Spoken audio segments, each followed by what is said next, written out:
Hello, and welcome to the MedBees.life podcast.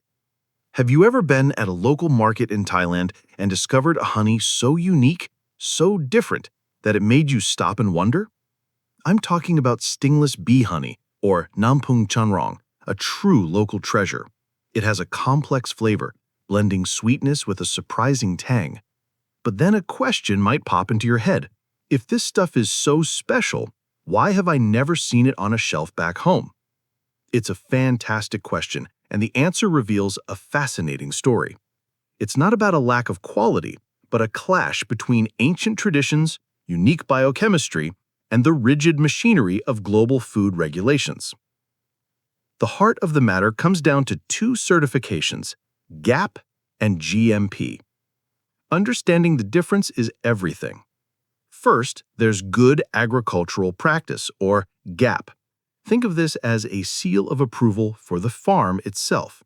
For a stingless bee honey producer, a GAP certificate means they've been audited on practices like water source quality, safe use of agricultural chemicals, and proper handling of the honey on the farm. A GAP certificate is the government's way of saying this raw honey comes from a responsible, well-managed farm. It's a crucial first step for safety. Now, here's the big difference. Good Manufacturing Practice, or GMP. This has almost nothing to do with the farm. It's all about what happens after the honey leaves the hive and enters a processing facility. GMP is an industrial standard that governs the processing, packaging, and handling of food in a factory setting. It covers everything from the sanitation of the building to the calibration of bottling equipment. For most major international markets like the EU or the United States, a GMP certification isn't a suggestion, it's a non-negotiable legal requirement for imported honey. This is the critical divide. GAP certifies the beekeeper, while GMP certifies the bottling facility. A GAP certificate is a sign of a quality raw material, but for export, it's simply not enough. So why don't Thai producers just get GMP certified? There are a few major hurdles. The first and biggest reason is a Thai food law exemption. The law states that manufacturers which are not recognized as having a factory don't need GMP certification to sell their honey within Thailand. This is brilliant for nurturing a traditional cottage industry. It allows thousands of small-scale, artisanal producers to thrive without the crushing costs of building an industrial facility. However, it also builds a wall around them, disqualifying them from formal export channels. The second hurdle is the honey itself. The global standard for honey, the Codex Alimentarius, was written for honey from the common European honeybee.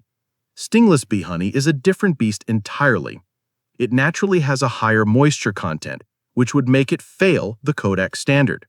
Ironically, the controlled natural fermentation that creates this moisture is part of what gives the honey its unique character. It also has a higher acidity, that signature tang, which often exceeds the Codex limit. Even the European Union presents a tougher challenge with its novel food regulation. This applies to any food not widely consumed in Europe before 1997. Stingless bee honey would likely be classified as a novel food, requiring an incredibly expensive and lengthy safety assessment process, a hurdle far too high for a small community enterprise. This brings us back to the most important question. If it doesn't have GMP, is it safe to eat here in Thailand? The answer is yes. When you buy stingless bee honey from a reputable local producer with a GAP certification and registration with the Thai FDA, you have strong safety assurances.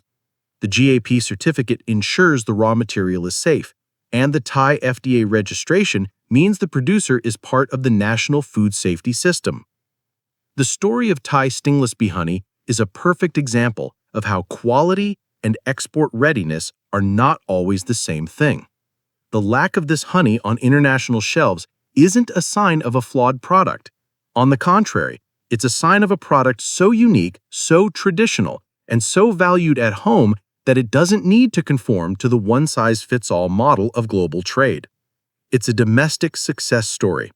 So the next time you see a bottle at a local market, you'll know you're looking at a piece of Thai heritage, a local treasure that, for a fascinating set of reasons, the world doesn't get to share.